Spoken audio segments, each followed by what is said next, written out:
Hello, welcome to the week that was, in which there was one story which, although tragic, may not change much, and another which, despite receiving much less coverage, might change a lot. The mass shooting in Las Vegas killed dozens, wounded hundreds, and shocked, but maybe didn't surprise the world. It was shocking because Stephen Paddock murdered so many people, but it wasn't surprising. The US has dozens of mass shootings every year. Mass as defined as one in which 4 or more people are shot. What was new was a term the media quickly latched onto: bump stocks. This is a device which Paddock used, which allows a semi-automatic rifle to fire bullets as fast as a machine gun. Apparently these do not violate laws limiting ownership of actual machine guns. Now, the debate over gun laws always intensifies after these events, and very little changes. This time, that's probably going to be the same, except for a very small step. The National Rifle Association, which for years has opposed any new gun controls, issued a statement which said, "Devices designed to allow semi-automatic rifles to function like fully automatic rifles should be subject to additional regulations."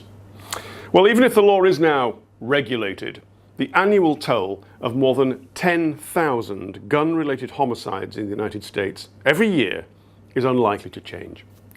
So what might be changing? The relationship between Russia and Saudi Arabia. This week, King Salman paid the first official visit to Russia by a Saudi monarch. The two countries' interests don't usually line up, but right now there are issues which bring them together. President Putin rolled out the red carpet for the king, who brought with him an entourage of 1,000 officials. Both know that as leaders of 2 of the world's 3 top oil exporters, they need to stabilize the oil market. Their budgets depend on it. On the political front, President Putin wants reassurance that Saudi Arabia won't use its influence in Russia's Muslim regions for hostile purposes. King Salman wants reassurances that Russia will restrain Iranian influence in the Middle East. And given that they're on opposite sides in the Syrian war, there's a lot to discuss there. Now, the money side of things is more straightforward. The Saudis agreed to buy the Russian S-400 anti-aircraft missile system and other weapons. Both sides agreed a number of joint investment plans. Moscow needs Riyadh's hard cash for economic projects. Riyadh wants Moscow's buy-in to help turn its public investment fund into a genuine sovereign wealth fund. And this is part of Saudi Arabia's Vision 2030 economic plan for diversification. Elsewhere in the Middle East, the Palestinians were coming together, possibly. The Palestinian Authority Prime Minister, Rami Hamdallah, went on a rare visit to Gaza. He took with him a large delegation as part of the drive to end the rift between Fatah, which rules in the West Bank, and Hamas, which forced Fatah out of Gaza in 2007.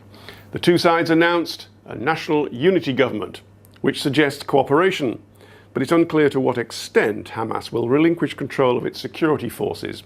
If the agreement sticks, it will allow the Palestinians to push back against the Israeli argument that Israel doesn't have a partner with which to negotiate peace. But Israel is likely to maintain its position.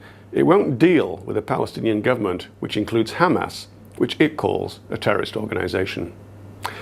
Not much sign of unity in Europe, particularly in Catalonia, which remains part of Spain, despite last week's referendum backing independence. The vote was marred by violence from the Spanish police sent to prevent it, but it was also marred because most Catalonians who were against independence boycotted the vote. Nevertheless, the Catalonian government is now threatening to declare full independence this coming week. Well, that would raise the stakes even higher. Madrid might declare direct rule on the autonomous region. The trouble seen so far would then escalate. The way out? Compromise. Perhaps more autonomy. So far, no one's blinking. But there has been an outbreak of coughing. Ahem. The UK's Prime Minister Theresa May made a speech meant to steady the ship of a drifting administration. Instead, someone who calls themselves a comedian handed her a P45. That's the form you get after being sacked in the UK.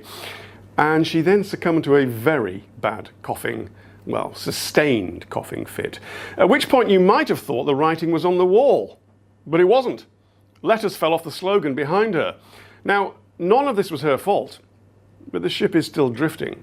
And at week's end, the rumours of a plot to oust her grew louder. Now, if you were the sort of person who calls themselves a comedian, you might think the speech was the final nail in her coffin. You see what I did there? That was the week that was. See you next time.